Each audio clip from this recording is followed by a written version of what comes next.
Isang mapagpalang hapon po at muli, welcome po dito sa General Bible Study online. Every Friday po yan at muli tatalakayin po natin sa hapong ito yung paksang panalangin. At manalangin muna tayo bago po tayo mag-umpisa. Ama banal na nasa langit, marami pong salamat. At muli, samahan mo po ang iyong panglagkot. O Diyos, sapagat kung wala ka, wala akong magagawa. At ikaw, Panginoon, ang pumatnubay. Samahan mo rin ang manakikinig, Panginoon. At pumasok ka at mangusap ka, Panginoon, sa pamagitan ng masalita.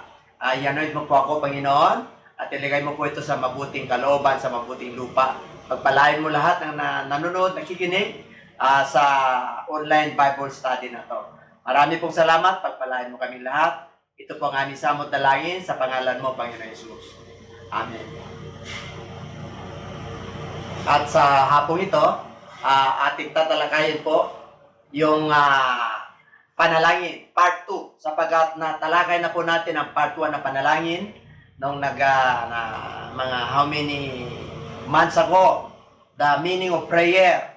At tinalakay natin yung the pattern of prayer.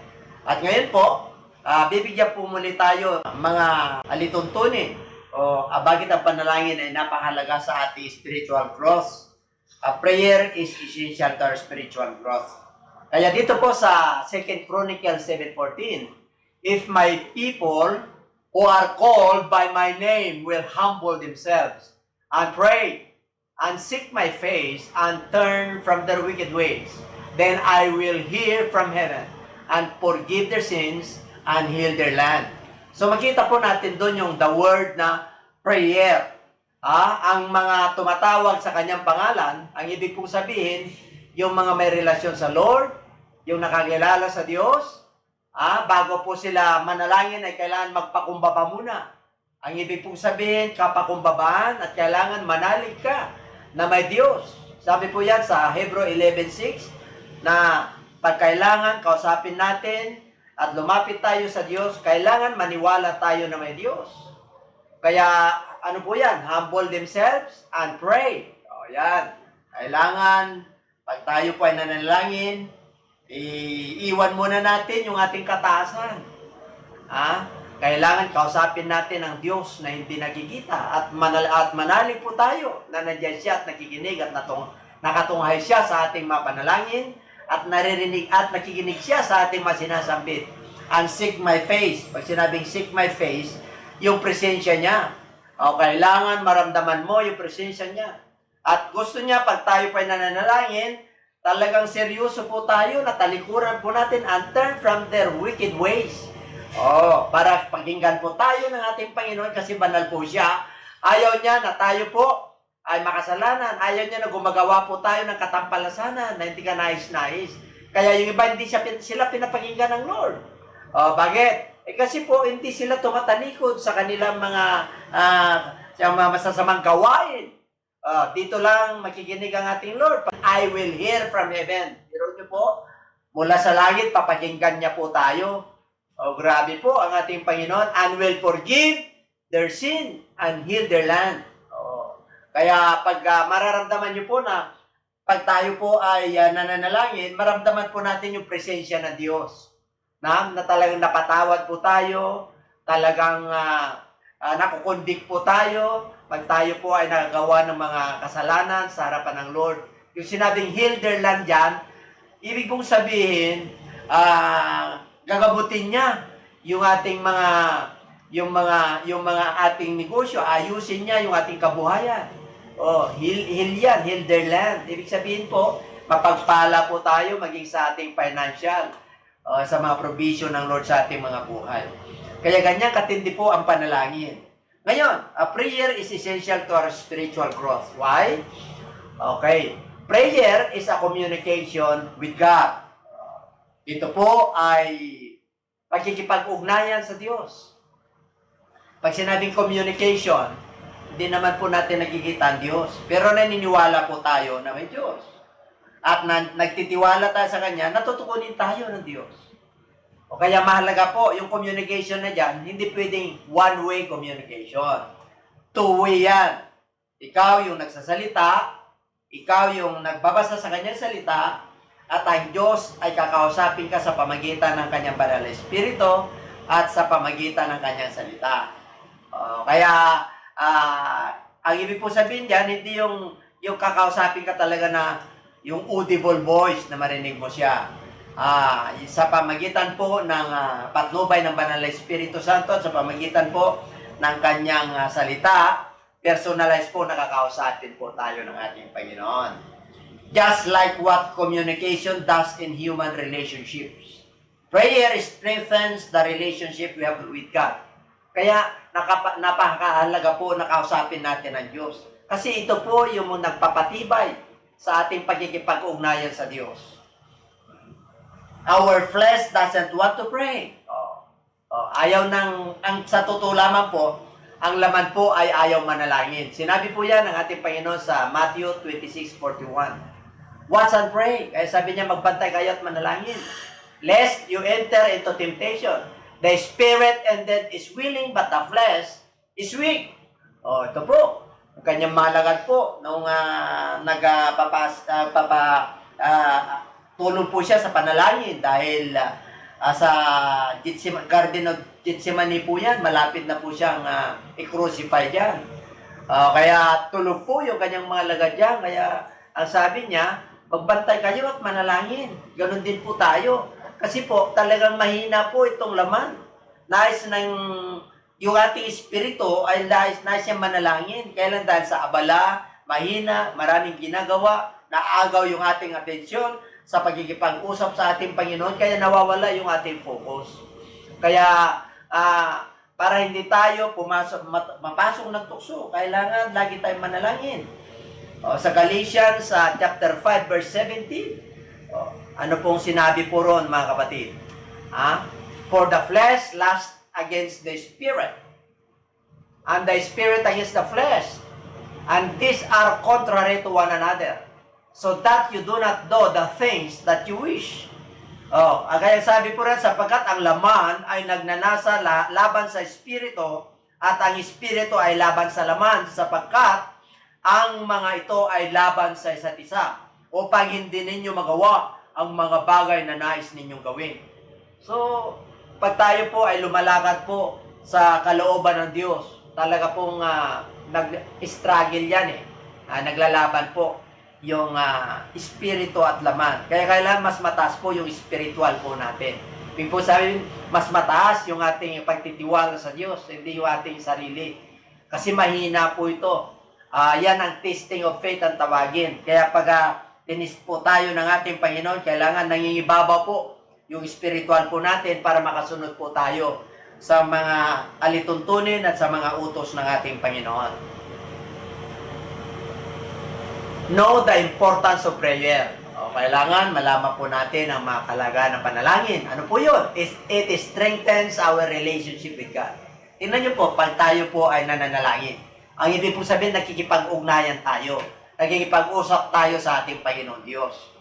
Na maniwala ka talaga na may Diyos. At maniwala ka na tutuunin ka ng Diyos. Kaya yung ugnayan po natin ay nagkakaroon ng kalakasan. Kahit hindi natin siya nakikita, pero nararamdaman po natin siya.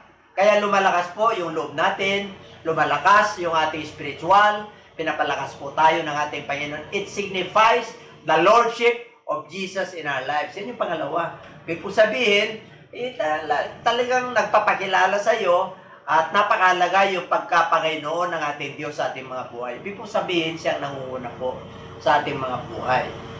It connects us to the unlimited resources of heaven. Ito matindi po, there is the connectivity between you and God. Because it connects us to the unlimited resources of heaven. Alam niyo po, walang limitation ang blessing ng ating Panginoon.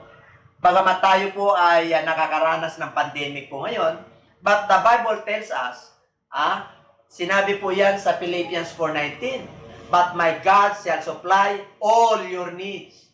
Pag sinabing all your needs, lahat ng pangangailangan po, pakakainin ka ng Diyos, meron kang inumin, meron kang hininga, kukumpletuhin ka ng ating Panginoon, meron kang titirhan. Okay? So, Sabi niya, I will supply all your needs according to all His riches. O, ayon sa kanyang yaman. O, ibig po sabihin, hindi ayon po sa sitwasyon. Hindi ayon po sa economy ng isang bansa.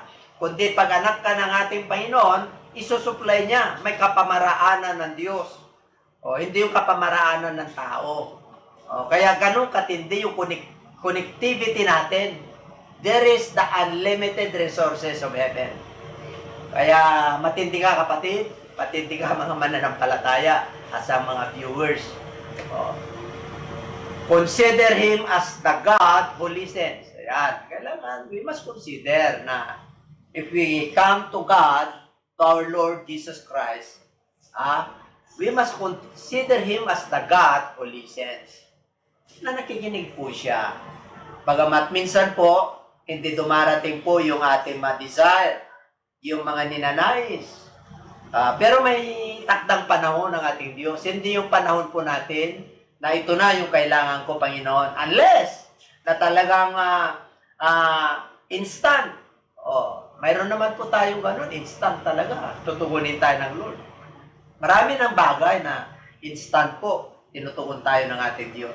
Kaya lang hindi po natin napapasalamatan at hindi natin nabibilang yung mga pagpapala tungo ng Diyos sa atin. Kaya sabi po sa Book of Ecclesiastes, name your blessings, name them one by one.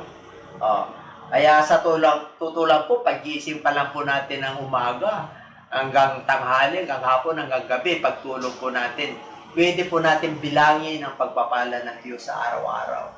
At oras-oras na binibigay sa atin ng Diyos sa ating mga buhay. Kaya nga, in everything, give thanks. In everything, rejoice evermore. Kaya, ang sarap po. In the book of Proverbs 15:29, the Lord is far from the wicked, but He hears the prayer of the righteous. Ang sabi po riyan, na ang Panginoon ay malayo siya. Hindi niya pinapakinggan yung mga masasama, yung mga makasalanan.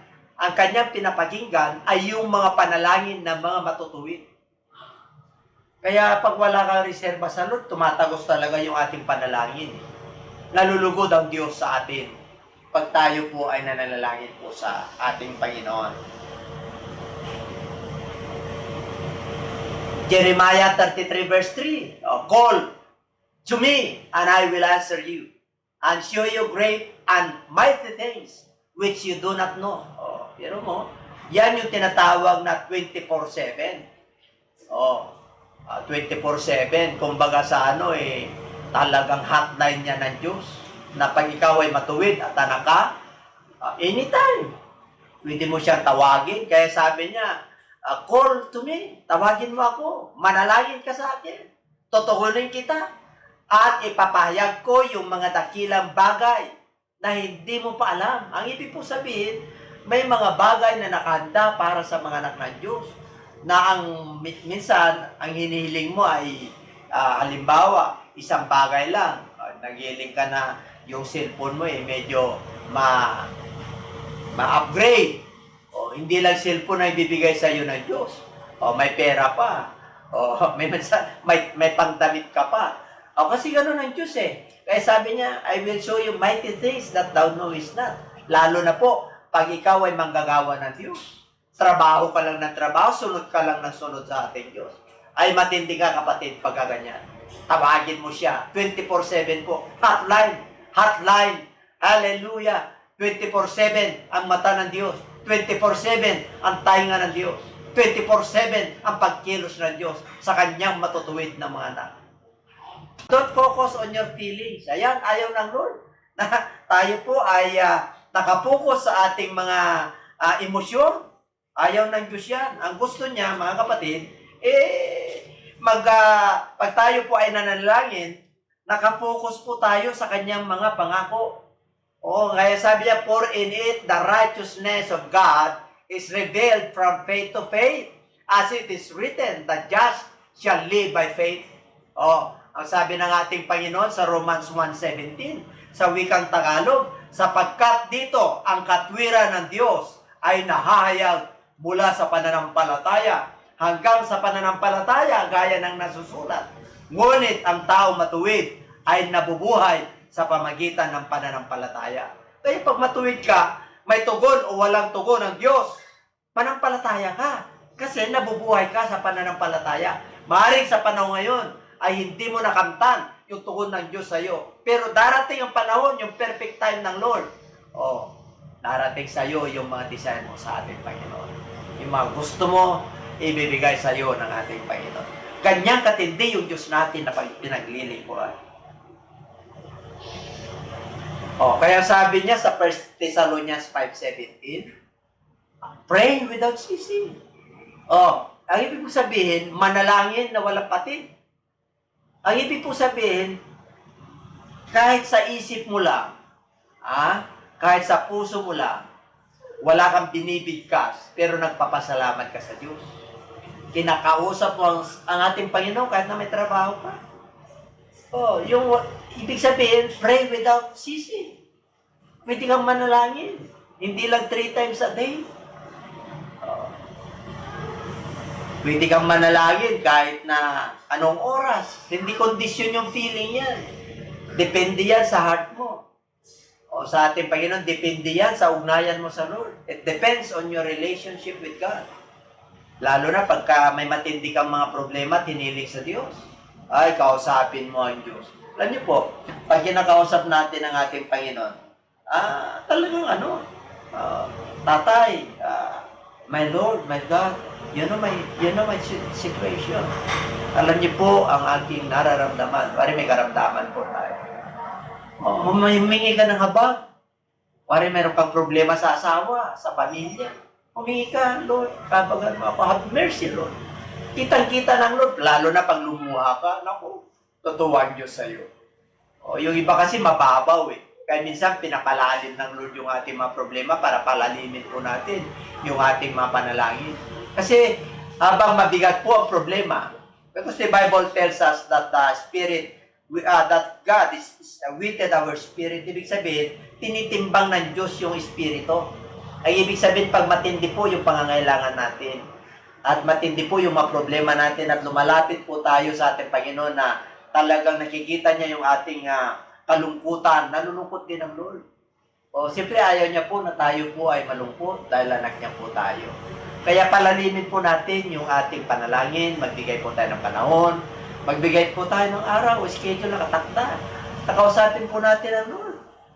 Napakaganda po, nakausapin po natin ang Diyos. Pa-encourage po tayo, lalakas ang loob po natin, yung ating spiritual mind, talaga namang mararamdaman mo at yung salita ng Diyos talagang very sharp po. Napapasok sa iyong puso. Lalabas po yan. Kaya, kinukuman niya po tayo. Men ought always to pray. Sabi nga sa Luke chapter 18 verse 1. Pag sinabing men ought always to pray, it is a must. It is a commandment that every person, every human being must pray. Must pray to God. Luke 21:36. Ang sabi po ron, watch therefore and pray always. Magbantay lagi. Magbantay at laging manalangin. Pray always that you may be counted worthy to escape all these things that will come to pass and to stand before the Son of Man. Ibig po sabihin yung mga bagay na darating, inisa-isa po yan sa 21:34. Subalit mag-ingat kayo sa inyong sarili. Baka magumon ang inyong mga puso sa katakawan at kalasingan at sa mga alalahanin ukol sa buhay na ito. At biglang dumating ang araw na yun na parang bitag. Yun po yung tinutukoy po yun. Kaya sa 36, ang sabi niya, subalit maging handa kayo sa bawat panahon na nananalangin magkaroon kayo ng lakas upang makatakas sa lahat ng mga bagay na ito. Para maka-escape po tayo, makatakas po tayo sa lahat ng mga bagay na ito na mangyayari at upang makatayo kayo sa harapan ng anak ng tao. We have the courage to face the Son of Man. So, mayroon tayong confidence, mayroon tayong lakas ng loob. Kasi po, pinangatawanan po natin yung kanyang salita, nanalangin po tayo, sumunod po tayo. Hindi natin pinapansin yung gawa ng mundo ito, the pleasures of this world. Yung gawa ng laman, yung the lust of the flesh, and the lust of the eyes, and the pride of life. Sinabi po yan sa 1 John. Yung mga bagay na yon, pag nandun sa isang tao, ang pag-ibig ng Diyos ay wala sa kanya. Kaya nais nga ng Lord na tayo po ay magbantay lagi para maingatan po natin yung ating spiritual, para lalo pa tayong lalago sa ating mga pananampalataya. Kaya Luke 21:36, yun ang gusto ng ating Panginoon. Kaya pray without ceasing, the commandment to pray. Kaya mula ngayon, tayo po ay, ang sarap kasi, nintay po tayo na kausapin tayo ng ating Panginoon. Kaya minsan po, minsan baka hindi tayo makatulog, minsan gusto tayong kausapin ng Lord sa pamagitan ng panalangin.